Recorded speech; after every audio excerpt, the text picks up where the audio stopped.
Friends, we cannot ignore the traumatic effects of racism in our country, our communities, and in our lives. At the Allender Center, we believe the process of writing and sharing our stories can be an incredible form of healing. This March, the Allender Center is honored to open our story workshop for racial trauma and healing to the public for the first time. This profound event that invites you deeply into the themes of your life, particularly as a Black, Indigenous, and/or person of color, experiencing collective and personal stories of trauma living within dominant cultural norms. This 3-day workshop will be offered March 4th through 6th, 2022, in a live, interactive, online format led by our BIPOC Allender Center facilitators and teachers. Please note that we will be asking questions about racial identity in the screening process. If you or someone you know is interested in being a part of this powerful experience, please submit your application for the Story Workshop for Racial Trauma and Healing at theallendercenter.org/workshops.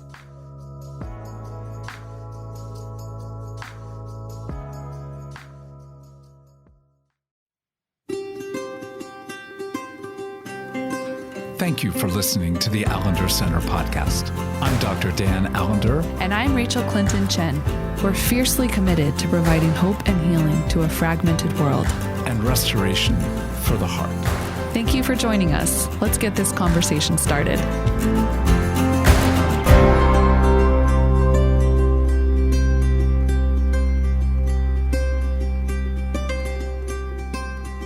Today on the Allender Center podcast, I am joined by two of my colleagues at the Seattle School, Rachel Sanchez, who is the manager of the Resilient Leaders Project, which is a kind of an arm and part of the Seattle School that's really trying to create a space for leaders and people in helping ministries, helping context, to be able to do some work around resilience and how they stay in these contexts that are so costly. And I'm also joined by Jeanette White, who is the new executive director of the Allender Center. Woohoo! And I am so thrilled for both of you to be here today. Thank you for joining me. Thank you. Great to be here. Thanks, Rachel. And we're going to have a conversation about a topic that I think we are all familiar with and probably quite sick of, to be honest. We're going to talk about stress.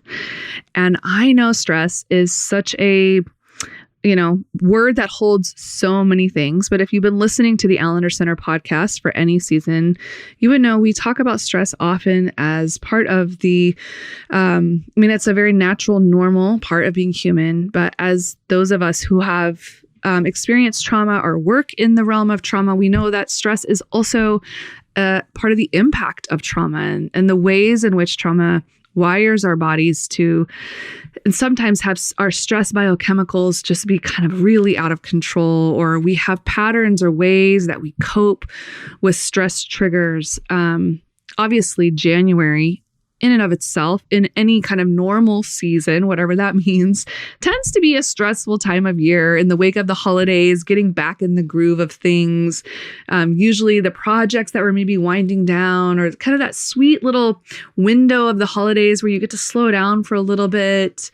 Everything's kind of amping back up. But this year we find ourselves in another wave of a different variant of the coronavirus that is impacting all of us in some pretty extreme ways. If you are a parent with young children in school, you would know that schools are trying to navigate and figure out what to do. There's such a high infection rate with Omicron, and it has thrown massive curveballs into all of our lives as we're trying to once again navigate and how to keep people safe, how to keep our communities safe. So, and those are just a few things I'm mentioning, let alone the just multiple ways we're navigating being human based on our bodies and our location and our identities and our relationships and our loved ones. So I will just say for myself, I find this to be a very stressful season, both in those really small ways that sometimes they can just start to tick at you, like the little small stressors, and then those big ones that kind of throw you off kilter and out of your grounding. And so I'm very much looking forward to having a conversation with both of you who bring different expertise and different insights in ways that we can manage our stress in some really simple, practical ways. I know we're not often super practical on the Allender Center podcast. We get into a lot of nuance, a lot of complexities. And our hope today is to honor those complexities and nuances, but to really step into some practices that we can borrow in this very stressful season to help bring some grounding and some soothing in real time that doesn't require us to drastically change our lives or to have endless resources available to us. So again, let me say thank you to Rachel and Jeanette. Why would you say yes to a podcast about stress? I'm just going to turn it over to you. I would just say that I kind of laugh that I did because I would not say I have mastered how to deal with it. It's with me constantly to some degree. But Rachel is here because I feel like the work that she's done has been so helpful to me personally. So Rachel, I want you to share a bit. But yeah, I'll share a little bit more about my experience of some time that I spent with her a few months back. But stress, have not mastered it by any means, but I'm here to talk about it. Yeah, I mean, I don't think I've mastered stress either. And that's highlighted in the fact that I actually find this a little bit stressful. So it's funny when you ask, why did I say yes? I'm like, why did I say yes? But I'm really glad to be here. And I think, like Jeanette said, I feel that the resources and the work that we do in Resilient Leaders Project, I've seen the way that it really positively impacts people's daily lives, and like what could be more exciting than that. So I was excited to have the chance to spread that to a larger audience than, just the folks who sign up to participate in our programs. So I appreciate the chance to share just a little bit of what we do with your audience. Yeah. And, if you've tuned in before, you may remember an episode we did with Derek McNeil, the president and provost of the Seattle School of Theology and Psychology, and also Kate Davis, the director of the Resilient Leaders Project, where we talked a little bit more. But Rachel, would definitely love for you to share a little bit more about, what is the Resilient Leaders Project? What is your role in some of the work that you've been able to do? Sure. Resilient Leaders Project began a few years ago in response to a grant initiative asking Christian institutions to look at the various factors that lead to burnout in ministry and find ways or, design programs that could help Christian leaders stay in ministry for the long haul, not at the expense of their own well-being or their families or their community's well-being. So we define Christian ministry very broadly as anyone who lives their lives in service to God and neighbor, and really focus on trying to help those people learn more about themselves, their communities, and build tools that they can use for the duration of their lives in ministry, for their own well-being, for their family's well-being, and for the good of their community. And recently, you were able to host something for our community and a larger community, Engaging Stress, which I think happened in November, maybe close to, is there like a national day about stress awareness? Am I making that up? No, that is true. November 4th, 2021 was National Stress Awareness Day for 2021. And one of the things that we like to do at Resilient Leaders Project, we see the staff of our own institution as part of our community that we care for. And so one of the things I've enjoyed doing in this role is providing care for our staff on National Stress Awareness Day, which seems like a good excuse to do it. So yeah, that was a really fun workshop.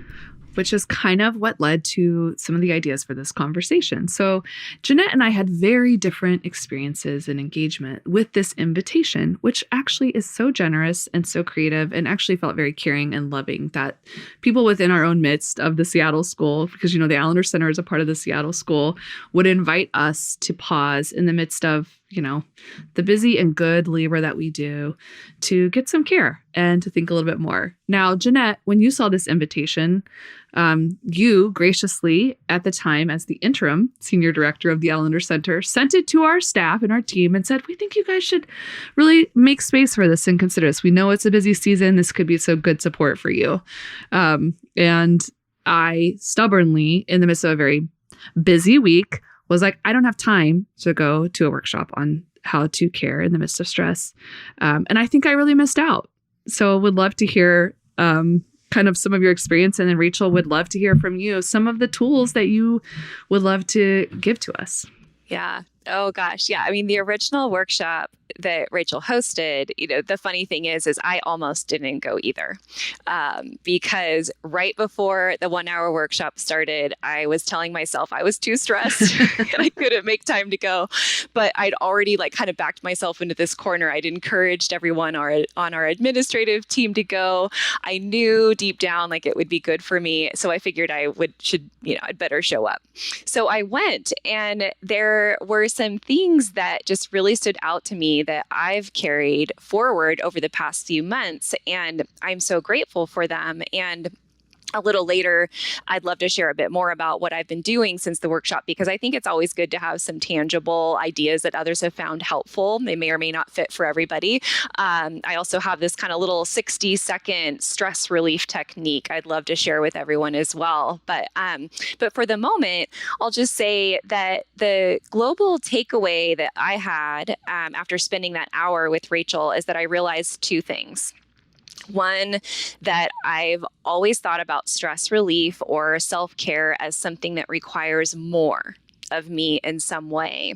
And my internal excuse is that I don't have any more to give with my fullness in my daily life. So I just loved how one of your first invitations, Rachel, to us in the workshop was to think about the simple things that we're already doing, that we already do or know of, that make us feel rested, peaceful, grounded.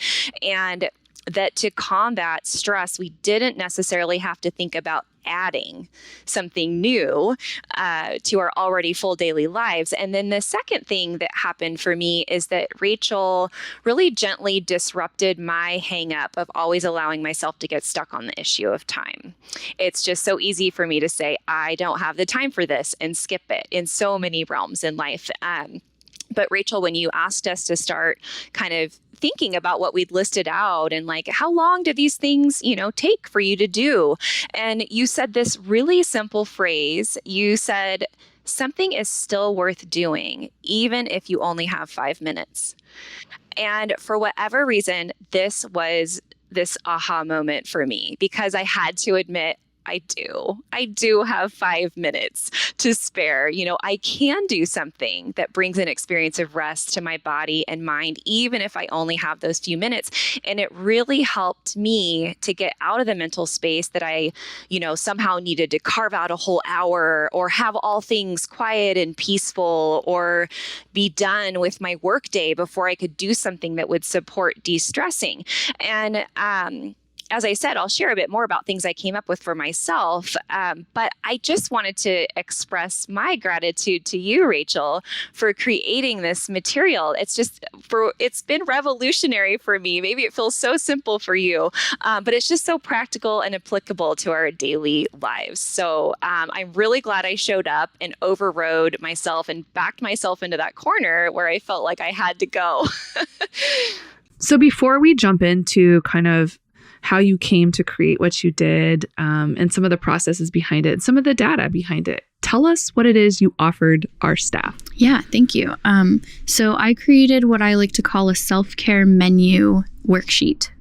It's a long title.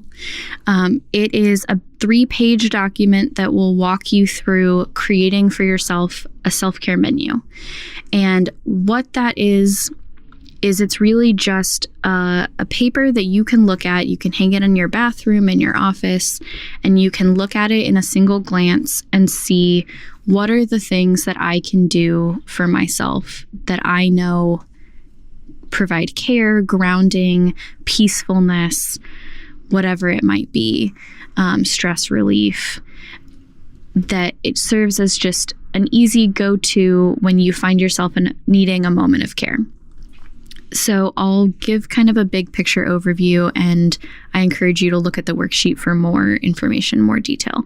So the first step of completing this is to do a brain dump. So get a blank piece of paper and just write down, I encourage you to set a timer for 60 seconds, write down everything you can think of that you already do or enjoy doing or have done in the past that brings you any feeling of calm, groundedness, well-being that feels gentle and kind and caring for yourself and your body.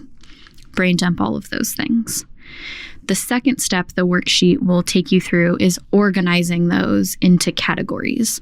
And the worksheet has 2 different layouts that you can use. The first is to organize your self-care activities by the energy or the capacity that you have. And it also breaks down into areas of wellness. So spiritual wellness, physical wellness, emotional, social, etc. There's also some blanks you can fill in your own if you like. And then to group those things based on, these are things I can do if I have a ton of energy and I really am like a full cup this day. These are my ideal day. These are the things I would do to care for myself. The middle column is I've got a little bit of energy, but not a ton. I can do a mid-range type of activity. The last column is I've got nothing. I barely got out of bed today. Brushing my teeth felt like an accomplishment. What are the things that you can still do on the days that you're feeling like that, or whatever that lower end of the spectrum feels like for you.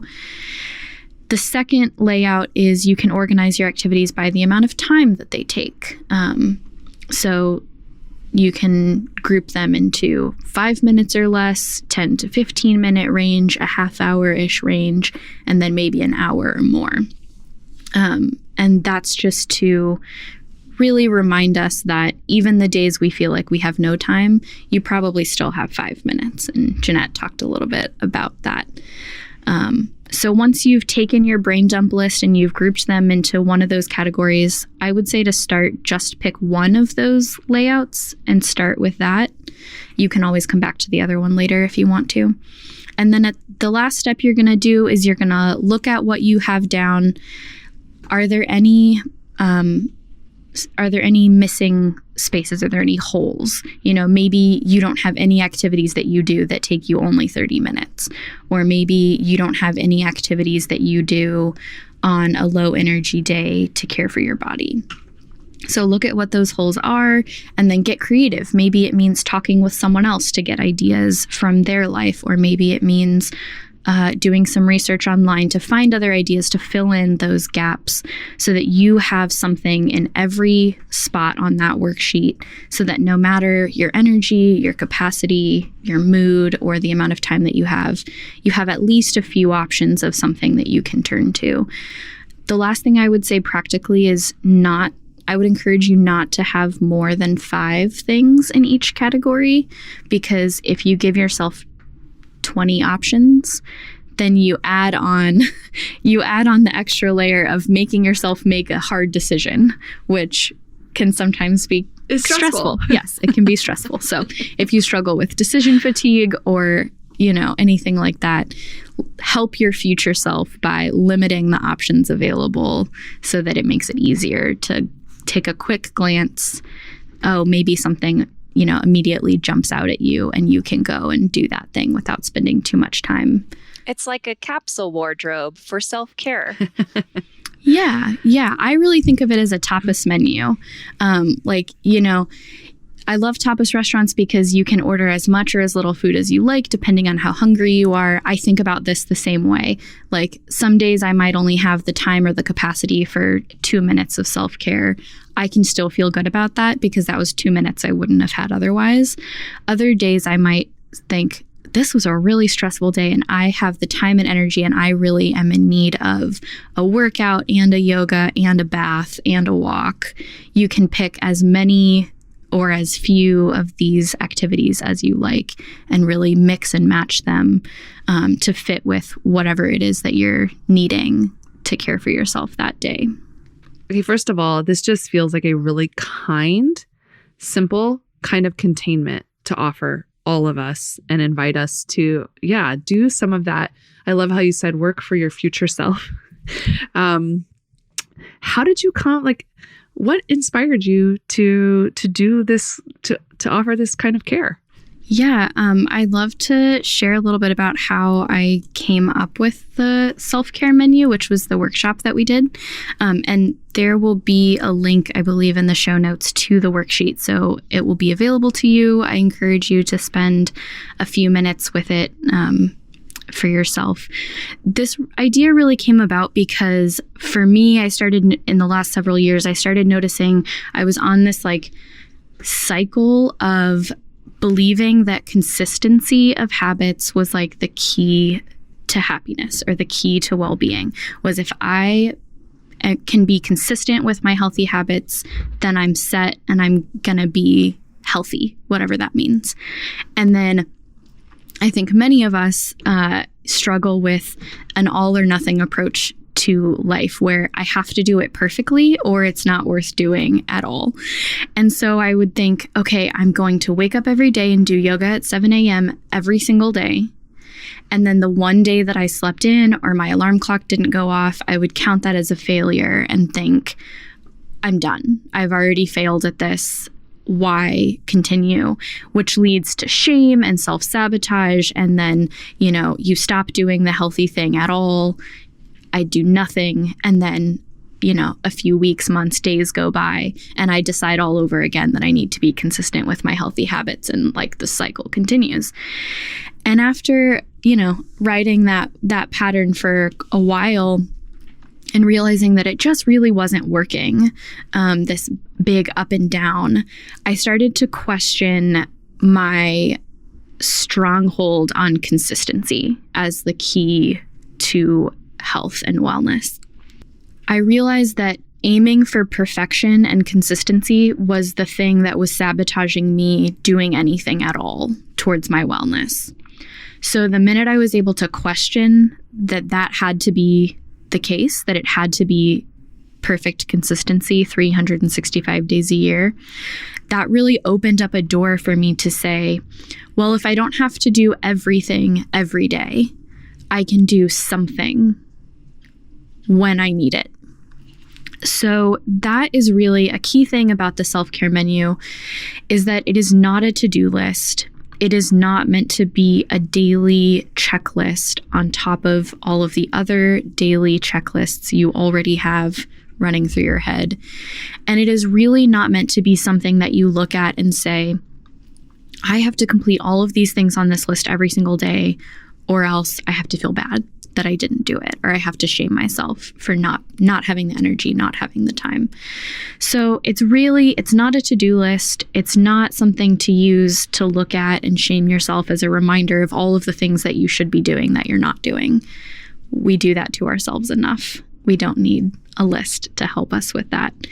So I approached this by thinking about what are the big things that are standing in the way of me doing things to care for myself. And some of those biggest obstacles or stumbling blocks that I had were the excuse that I don't have time, days that I just didn't have the energy or didn't have the motivation.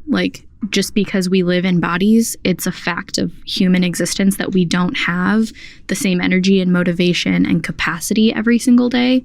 I think that's what makes consistency really difficult. Not being able to remember in the moment that I need it. What are the things that I actually enjoy doing? What are the things that are available to me that I know make me feel even a little bit better? It's sometimes really difficult to remember what those are. Well, and I think I want to join you there because, so full disclosure, this is not I think people know this about me. I talk about it pretty often. I struggle with anxiety. I have most of my life from a very young age. And I've gotten a lot of healing from that, done a lot of therapy, lots of different things, spiritual direction, deliverance, prayer, just a lot of healing. But the amount of body care, you have to pursue when you struggle with anxiety. Medicine, I've taken medicine, so I'm not anti-medicine. I think working with lots of different specialists to help regulate biochemicals is so important. But I think what you're saying, there's something right on there, because when you struggle with anxiety as a natural response to the trauma you've experienced, any kind of stressor, even ones that just seem so small, can lead to such a strong response. They can be triggers of like a much stronger response. And I think when that happens and you have more of a trauma response to stress, it's like your brain, we know your prefrontal cortex goes offline. You have more of a fight, flight, or freeze. And I think you're so right on. It's like in those moments, we don't always have the luxury of remembering the 5 things we could easily access to bring some soothing and some grounding and actually help those stress biochemicals come down. Exactly. And so I love what you're saying. Just agreeing with you. Yeah. Exactly. And I think that's why I consider the 30, 40 minutes, even 10 minutes, honestly, of sitting down to complete the worksheet, I consider that for me an act of self-care, that I am caring for my future self. I know that there's going to be a day that I'm going to be in a spiral or numb or whatever the stress response is, and I'm not going to know what to do. I'm going to know that I should do something, but I may not be able to think about what that thing is or what would be most helpful. But if I have a piece of paper that I look at every day, it takes away the guesswork, it takes away the decision fatigue, and reminds you that even on the lowest capacity of day, you can do something for 1 minute. Like I could do something for 1 minute and that might make me feel 10% better, but that's more than I had before. So that's something that I really love about this exercise. And it's even something I would encourage you to revisit, because it might be that in different seasons of your life, the care activities that you turn to or that feel good to you, you might leave some by the wayside. You might pick up new ones. You might find that what worked for you in the last season of life isn't working anymore, and so you swap it out for something different. So as much as I wish that there was like a set it and forget it feature of self-care, there isn't. So it's really that I found that this approach, the self-care menu approach to habits, offered me the flexibility that I needed and that actually enabled me to do something rather than getting so hung up on doing everything perfectly that I, in reality, ended up doing nothing at all. Mm-hmm.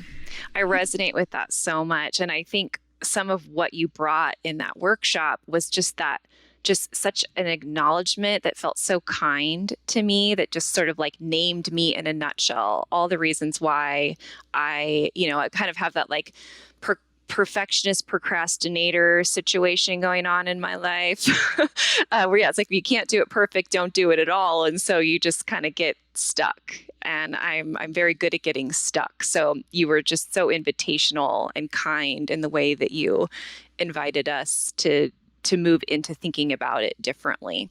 Jeanette was saying that sometimes self-care is not about doing more, it's about doing less. And I was laughing when she said that because I had written down, it's not always about doing less. Sometimes it's about doing more. But what I mean by that is, I think for a long time I thought that rest means doing nothing, laying on the couch, watching TV, like vegging out, doing less. I need to reduce my stress by doing less activity, and found it really helpful when I realized actually sometimes doing more things is helpful for my stress. Going to the gym, going outside for a walk, taking a bath, which in the moment feels like doing something when I could have done nothing.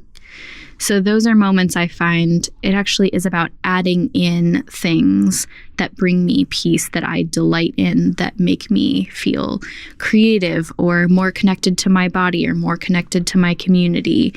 Adding in those things rather than seeing rest or self-care as doing nothing at all. Mm-hmm. Yeah. And I think, one of the things I'm just thinking about in my own journey is how hard it can be sometimes when you are in chronic stress.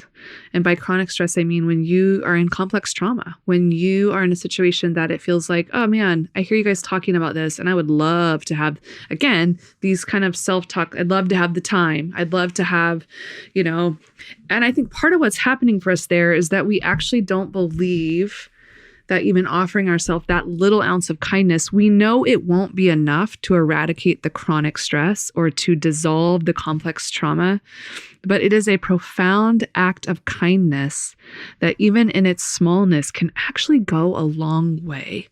And it begins to let your body know, hey, I know you're suffering. Can there be some mercy for you? Can there be some kindness? And I think sometimes that takes a lot of courage because it might invite us to a kind of tenderness or a kind of grief or a kind of groundedness or even an awareness of how exhausted we are. So I don't want anyone who is needing to be, in some ways, I think those of us who have known experiences where in some ways we feel like we have to power through in order to survive, like those of us who might be in survival mode, feeling like we're trying to tell you, to incorporate some practices of self-care is going to be sufficient to eradicate some stressors that actually are part of us being Christians and coming together in community to help eradicate some of those stressors together. So we're not saying this is a fix-all to some of the serious realities of oppression in the world. Can you have imagination that you get to offer yourself kindness and mercy even in the midst of those seasons? And it might be a small gesture that gives you a little more margin, that you don't have to rely on maybe other coping mechanisms that are so costly to you, your heart, your soul, your body, and your relationships. So I love this idea of having a self-care menu to look at in the moments when it's not as easy to access what might be possible. So Jeanette, I know you've named, this had a big impact on you. It really influenced some of the ways you've even incorporated some of these practices as you did your own worksheet. And I think that's one of the things I would name as well, is that this will be really particular to you and your own story and your own life and your own circumstances. So I think there's a lot of freedom there too, but would love to hear more how this impacted you. Yeah. Well, I was really inspired by the 5-minute or less category, because I think that's what allowed me to enter in and think, oh, I could make this work throughout my day, instead of trying to fit it in early morning or after I get my kiddo down or things like that. So for me, it's come down to kind of these 3 things, tea, bouncing, and a 60-second reset. And how all those fit together, I'll tell you. But would love to unpack those a minute, because I think that take it or leave it, again, like you said, Rachel, each person's needs and what will work for them are so particular. But I will say these are things I rave about often. And so maybe they will be of help to folks. But so tea. First off, I'm not actually a tea person, but this is one of those 5-minute little rituals that has become really beloved to me over these past few months. And I have 3 words for you all. Evening in Missoula. This is a tea blend by a company called Montana Tea and Spice. And I don't know how to explain it, but the scent of this tea, it just takes me places. It makes my senses melt. It's so calming. I can literally feel like the tension in my shoulders drop just thinking about it. And it takes me 2 minutes to boil the water, even pulling out like the sachet and getting to smell that as the water is boiling. I'm like, oh, this is so lovely. So that's just been a really simple thing for me to be like, go, I don't need more coffee. It's mid-afternoon, but go brew some tea. The second little act for myself of has been around bouncing, and more specifically rebounding. And so this is basically, I'm talking about exercise, but my style, because I don't actually like exercise. So we all know one of the best stress relievers out there is exercise. It releases endorphins, gives us those feel-good hormones.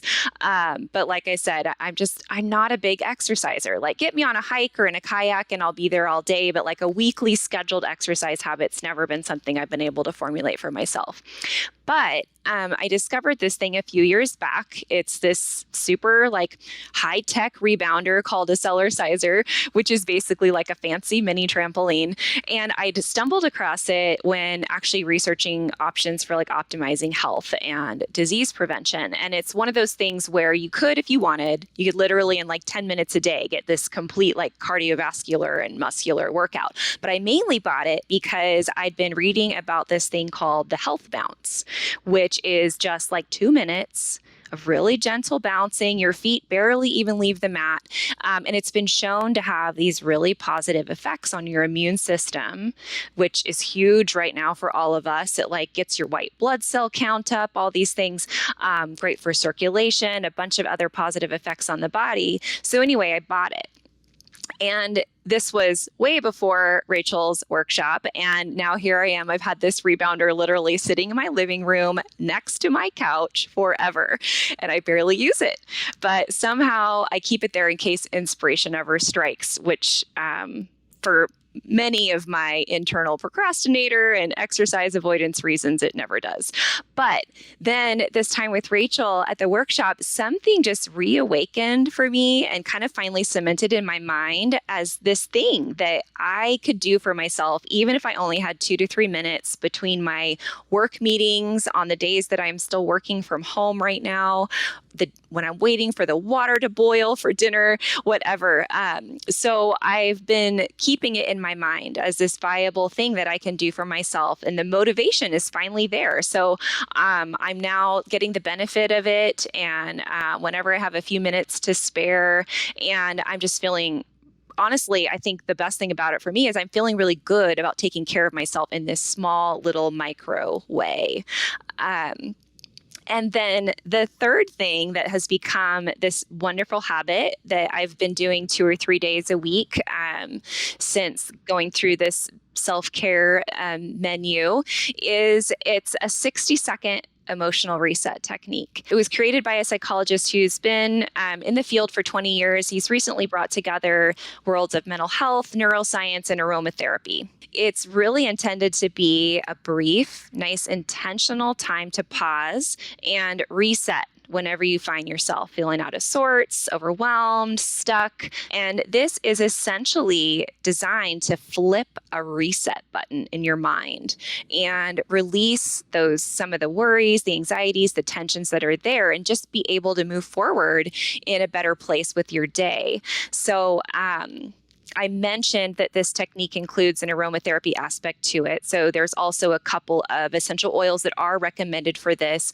The reason that these essential oils are incorporated into a process like this is because our response to smell is just powerful and automatic. The scent actually does something in our brain that we literally can't resist. And when we smell the right oils in the right time, the right intention and focus, there's something really predictable that happens in the brain.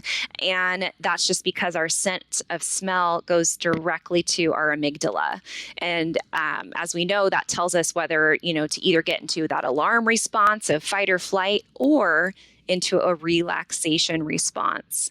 And it turns out that scent is one of the fastest ways to flip the switch in our brain into either a feeling of like alarm or calm. So anyhow, what I would say is this brief technique, if anybody's interested in learning more about it, we'll have access to it. But it's really about overriding how your brain and body is holding on to a particular situation or stressor, and then just moving you quickly and gently toward a state of calm and release. So those are the 3 things that for me have just really solidified as so helpful because of this time that I spent with Rachel, that hour that I thankfully convinced myself to go to, and have been so thankful for the ways that those have become active and such good resources for me throughout my day. Well, I want to thank you both. Rachel, thank you for your creativity and generosity to create this self-care menu and offer it to our entire staff, and for offering it to our podcast listeners. So if you want to learn more about the Resilient Leaders Project, we'll have a link to that in the blog post, but also you can find it at theseattleschool.edu. And we'll have a link to the worksheet as well. So if that's something you want to take time to sit down and look at and do, and if that would be helpful to you, we want to make sure you have access to that. And Jeanette, I just want to say thank you for sharing some of the, vulnerably, some of the ways this impacted you and giving us an imagination and idea of just some of the simple ways that we can offer kindness and mercy and care to ourselves. So if you want to learn more about this 60-second reset, there will also be information available for that as well. I really, truly hope in this season that is requiring so much of us, that you will feel the kindness of God present with you. And sometimes that is in really simple, small ways, and sometimes that is in big ways of deliverance. But either way, we hope these resources are a support to you, and we thank you for listening.